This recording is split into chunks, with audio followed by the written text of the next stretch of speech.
ကျွန်တော်ဒီနေ့ review လုပ်ပေးသွားမှာတော့ဒီ O Knife U1 Pro Utility Knife လေးပဲဖြစ်ပါတယ်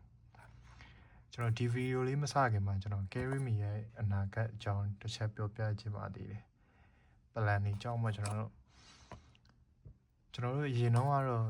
ဒီမြန်မာနိုင်ငံကို ETC နဲ့ပတ်သက်တဲ့ပစ္စည်းတွေကျွန်တော်တင်သွင်းခဲ့ဘူးလေ။ဒါပေမဲ့အခုကလမ်းကြောင်းတွေတော်တော်အဆင်မပြေတာမလို့ကျွန်တော်တို့စီမှာမှားလို့တော့လက်တလုံးမရသေးပါဘူးခင်ဗျ။ဒီလောလောဆယ်ကျွန်တော်ဝါသနာပါဖြစ်တဲ့ဒီကျွန်တော်စုဆောင်းမိထားတဲ့ဒီ tools လေးတွေကျွန်တော် review လုပ်ပေးပါမယ်။ပြပရောက်နေတဲ့သူတွေဆိုရင်တော့အလွယ်တကူနာမည်လေးရိုက်ရှာလိုက်အောင်လည်းအလွယ်တကူဝယ်လို့ရမယ့်ပစ္စည်းလေးတွေပါပဲ။ Okay ကျွန်တော်ဒီနေ့ဒီဓာတ်လေးအကြောင်းမပြောခင်ကျွန်တော်ဘယ်လိုဖြစ်ပြီးတော့ဒီလိုဓာတ်ကိုဝယ်ဖြစ်သွားလဲဆိုတဲ့အကြောင်းလေးပြောပြပါမယ်။ကျွန်တော်အရင်ကတော့ကျွန်တော် multi tool တွေဒီလိုမျိုး multi tool တွေကျွန်တော်အမြဲတမ်းတည်သွားလို့ရှိရဲ။ဒီကောင်တွေကဓာတ်တွေတော့ပါပါတယ်ဒါပေမဲ့နောက်ပိုင်းကျတော့ကျွန်တော်လေးလုံးလို့မတည်နိုင်တော့တဲ့အချိန်မှာကျွန်တော်ငယ်ကသုံးခဲ့ဘူးတဲ့ဒီလိုမျိုးဓာတ်သေးသေးလေးတွေဒီလိုကောင်လေးကြတော့လေတည်ရတာတိတ်မလန်းဘူးပေါ့ဗျာဒီဘယ်လိုပြောရမလဲအသုံးတော့ဝင်ပါလေသူဟာနေသူဒါပေမဲ့ပုံစံကြည့်ရတာတိတ်အဆင်မပြေဘူးအဲ့တော့ပြီးတော့ကျွန်တော်ဒီကောင်လေးကိုသွားရှာတွေ့ငယ်တော့ကျွန်တော်တီးခဲ့တာဒါမျိုးဓာတ်တွေပဲတီးခဲ့တာပါဒီလို utility knife လို့ရှိရင်ဓာတ်မျိုးလေးပဲတီးခဲ့တာပါဒီထက်အကြီးတွေလည်းရှိခဲ့ဘူးပါတယ်ကျွန်တော်ဒါပေမဲ့ဒီကလေးပဲရှိတော့ပါအခုတော့ပြီးတော့ကျွန်တော်ဒီရက်ကွက်ထဲကစက်ပစ္စည်းဆိုင်မှာဒီလိုဓာတ်မျိုးလေးသွားတွေ့ပါတယ်ဒီကောင်ကကျတော့သူကကျွန်တော်တစ်ခါမှမမြင်ဘူးတဲ့ဓာတ်ကိုတုံးထားပါဒီလိုမျိုးဓာတ်လေးပါဒီလိုမျိုးဓာတ်လေးကိုတုံးထားတော့တော်တော်အဆင်ပြေပါတယ်သူကတူတူလေးနဲ့ folding knife လို့ပုံစံမျိုးပါကျွန်တော် folding knife တွေတော့ဘယ်တော့မှစိတ်ဝင်စားခဲ့ဘူးပါဘူးတော်တော်လှတာတော့တော်တော်ကြိုက်ပေမဲ့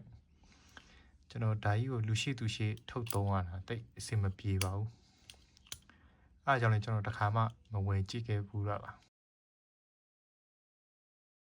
ကျွန်တော်မှာ campaign ထွက်ရင်သုံးတဲ့ဒါ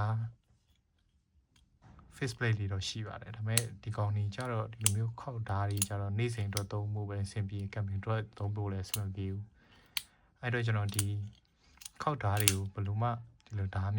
အကြီးမျိုးတွေမဝယ်ခဲ့ဘူးဒါပေမဲ့ဒီလိုမျိုး utility ဓာတ်လေးဆိုရင်တစ်ခါလေကြာရင်အဆင်မပြေတဲ့နေရာတွေကြာလို့ရှိရင်ကျွန်တော်တို့ဒီဟာလေးချုပ်ပြီးတော့ဓာတ်ကြီးတည်သွားရင်လည်းဒီဟာလေးကဝယ်လို့ရပါတယ်နေရာတကာမှာဆိုတော့အဆင်ပြေပါတယ်ဒါလေးတော်တော်လေးကိုအဆင်ပြေပါတယ်ပြီးတော့သူလူရှိထုတ်သုံးရတာလေတိတ်ပြီးတော့ရမ်းဟောမဖြစ်ဘူးဒါပေမဲ့ဒီကောင်ကြီးကြည့်ပါရုပ်ဆိုးလုံးပါတယ် clip ကတော့ပါပါတယ်အိတ်ကလေးထည့်ထားရင်ဒီကောင်က deep carry pocket clip မဟုတ်ပါဘူးသူကဒီအိတ်ကလေးထည့်ထားဒီရက်ထောင်ထွက်နေမှာကျွန်တော်ဥပမာပြပေးပါမယ်ထူးထူးထောင်ထွက်နေပါ100လည်းဖွင့်လို့မရပါဘူးအရင်တော့ကျွန်တော်ဒါကိုယ့်အကိုတက်ထားတဲ့ဟာလေးပါခုတော့100ဖွင့်လို့ရပါပြီဒါပေမဲ့ပိတ်မယ်ဆိုရင်တော့နည်းနည်းကတိကအောက်ဖြစ်ပါပြီးပုံစံကြီးကလည်းမလှဘူးဗျာအဲ့ကနေကျွန်တော် online မှာရှာရင်နဲ့ utility knife တွေကျွန်တော်စိတ်ဝင်စားလာပြီးဒီလိုမျိုးထုတ်တယ်ဆိုတာသိသွားတာပါဒါကျွန်တော်သုံးနေရတော့တော်တော်လေးကြာနေပြီဒါဘူးထဲမှာပါမလဲသိချင်တဲ့သူတွေအတွက်ကျွန်တော်ဘူးထဲတစ်ခါလေးပြန်ထည့်ပေးထားတာဘူးထဲဖောက်လိုက်တော့ဒီလိုလေးလာပါတယ်ဒီမှာကျွန်တော် utility ဓာတ်လေးပါဓာတ်လေးပြီးရင်ဒီမှာဒီကောင်က prime bar လေးကလန့်ဒီကလန့်လို့ရတဲ့ကောင်လေးပါပါတယ်ပြီးရင်ဒီဖုံးဖွင့်တဲ့ဟာလေးပါတယ်ပြီးရင်ဒီမှာအရစ်လေးတွေပါပါတယ်ဒီအရစ်လေးတွေကဒီကောင်မှာရှိတဲ့ဓာတ်ကိုဒီမှာဓာတ်လေးကိုဖြုတ်ပြီးတော့လှည့်တဲ့ဟာလေးပါလှည့်ပြီးမှသူကဓာတ်ကိုချိန်လို့ရတယ်ဒီကောင်ကြိုက်တာဘယ်လိုလဲဆိုတော့တော်တော်လှတယ်ဗျာတော်တော်လှတယ်ပြီးရင်သူမှာဘာ feature တွေပါတယ်ဆိုကျွန်တော်ပြောပြပါမယ်ပထမဆုံးဒီ ကြောက်လှဲလေးပါပါတယ်ကြောက်လှဲက4mm ပါကျွန်တော်တို့ပုံမှန်သူ့မှာပါတဲ့ဟာ double sided ဖြစ်နေပါတယ်ဒါပေမဲ့ကျွန်တော်တို့ပုံမှန်ကျွန်တော်ပြပါမယ်ပုံမှန်ဒီ 4mm ပေတွေနဲ့လည်းတွဲသုံးလို့ရပါတယ်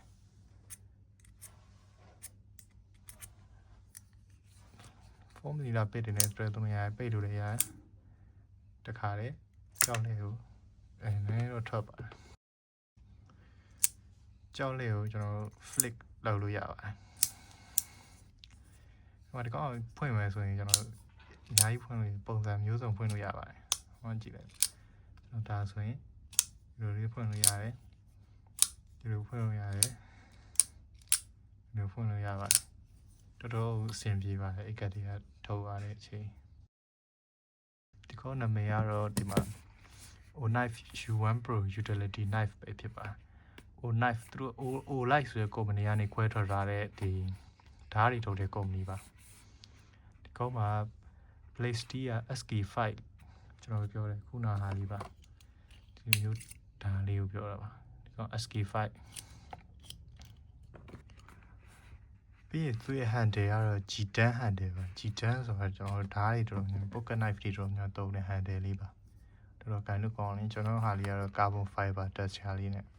သူ၃မျိုးရှိပါတယ်အစိမ်းရောင်လေးရယ်ပြီးရင်ဒိုးနက်အရောင်လေးရယ်ဒီကောင်လေးရယ်ကျွန်တော်က carbon fiber ပဲရွေးလိုက်ပါတယ်သူ့ရဲ့အလေးချိန်ကိုကြည့်လိုက်ပါအလေးချိန်က85 gram ပဲရှိပါတယ်85 gram ဆိုတော့ကျွန်တော်မာတီတူတစ်ခုဒီလိုမျိုးပလိုင်ပါတဲ့ဟာဆိုလို့ရှိရင်280လောက်ရှိတယ်အနည်းဆုံးအဲ့တော့တော်တော်လေးကိုအဆုံးထွက်ပဲရှိပါတယ်ဒါပေမဲ့ဆိုဒါကတော့ကျွန်တော်တို့တော်တော်အဆင်ပြေတဲ့ဟာလေးပါပဲကျွန်တော်ဓာတ်ကြီးလည်းမတည်ဘူးဒီကောင်လေးကိုထုတ်လူရှိသူရှိထုတ်သုံးမယ်ဆိုရင်ဒီကောင်တိတ်ပြီးတော့အရင်ကြောက်စရာမကောင်းပါဘူးပြီးတော့သူ့ပုံစံကကျွန်တော်တို့ package ဖောက်တဲ့ရိုးရိုးဓာတ်လို့ပုံစံမျိုးလေးပါပဲတော်တော်လေးတော့အဆင်ပြေပါတယ်သူဒီ lock လေးကတော့ crossbar lock လေးလို့ခေါ်ပါတယ် crossbar lock ဒါကိုသုံးတာတော်တော်လေးတော့ကြာနေပြီသူ့ရဲ့ဘယ်လိုလဲရမလဲဆိုရင်ငေါ်လေးကိုတော်တော်ကြာအောင်လုပ်ထားလိုက်ရတယ်ဥပမာကိုကဒီလိုတရားကြီးမတည်စင်ဆိုလို့ရှိရင်လေဒီကောင်းအောင်ဒီလိုမျိုးလေးအေးစစ်စစ်လုပ်ထားနေဒီကောင်ငြိမ်ပါတယ်ဒီလိုမျိုးလက်နဲ့ပဲဖွင့်ပိတ်လုပ်ချင်လည်းရပါတယ်ဒီမှာကျွန်တော်လက်နဲ့ပဲဖွင့်ပိတ်လုပ်လို့လည်းရပါတယ်ဒီလိုလေးထုတ်လို့ရပါတယ်ဒီဓာတ်လေးဆိုဝယ်လို့လွယ်ပါတယ်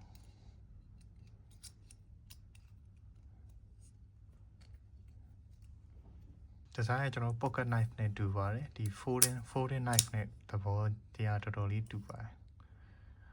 ကျွန်တော်တော့ကြောက်ချမိတာကျွန်တော်ဒီလိုကြက်လေးဖြစ်တော့ကြိုက်ပါတယ်ကျွန်တော်လက်ကလေးရဲ့ကောင်ဆိုတော့ကျွန်တော်ခဏအားနေလို့စော့နေတယ်ကွာအဲ့ဒါဆိုတော့ကော pocket clip က deep carry pocket clip ပြီးအိတ်ထဲထည့်တိုင်းသူကဘာမှထွက်မနေဘူးကျွန်တော်ဒီလိုမျိုးပုံမှန်ဓာတ်တွေလိုမျိုးတုံးသွားရင်သွေးနေစရာမလိုဘူးကျွန်တော်အသစ်ထုတ်ပြီးလဲလိုက်ရုံပဲအဲ့ဒီချက်ကတော်တော်လေးကိုကောင်းပါတယ်ခါတလေဓာတ်တည်သွားလို့မရတဲ့နေရာဆိုလည်းဒီဟာလေးဖြုတ်ပြီးတော့တည်သွားလိုက်ရုံပါပဲကျွန်တော်လက်နဲ့ဆိုရင်သူက full grip ရပါတယ်ပြီးရင်ဒီမှာဒီကောင်မှာ chipping လေးပါပါတယ် piece ဆွဲလို့ရပါတယ်တော်တော်လေးကိုအဆင်ပြေပါတယ်ကျွန်တော်ဒါကိုပမာသုံးလဲဆိုလို့ရှိရင်နေ့စဉ်အာလူကြော်တို့ပေါက်တာစပြီးလို့ရှိရင်ကျွန်တော်လေသားတွေဖြတ်တာအဆုံးအကုန်လုံးဒီဓာတ်ပဲသုံးပါတယ်ကျွန်တော်တခြားဒီလိုမျိုးဓာတ်တွေတော့ကျွန်တော်မသုံးပြတော့ပါဘူးဒါမျိုးဓာတ်တွေတော့ကျွန်တော်မသုံးပြတော့ပါဘူးသူရဲ့အာသာချက်ကပါလဲဆိုရင်ကျွန်တော်တာမန်ဒီလိုမျိုးပလက်ကိုသုံးတဲ့ဓာတ်တွေမှာဆိုရင်ကျွန်တော်သူဖြတ်လို့ရတဲ့နေရာဒီလောက်ပဲရှိပါတယ်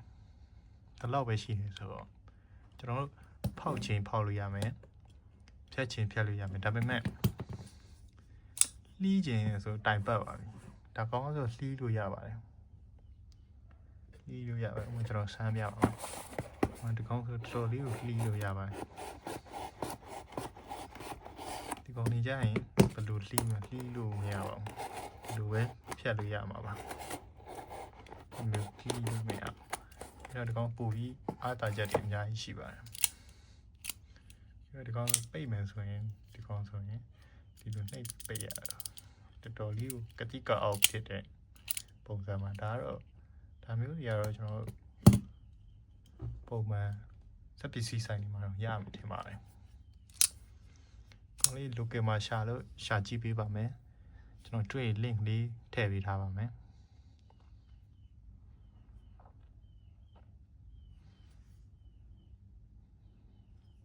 ဗီဒီယိုတော့လောက်ပါပဲခင်ဗျကျေးဇူးပါနောက်လဲကျွန်တော် multi-tool review တွေ etc နဲ့ပတ်သက်တဲ့တက်မီရဲ့အကုန်လုံးအစုံဗီဒီယိုတွေတစ်ပုတ်နှုံနဲ့ဖြစ်နိုင်တင်သွားပေးပါမယ်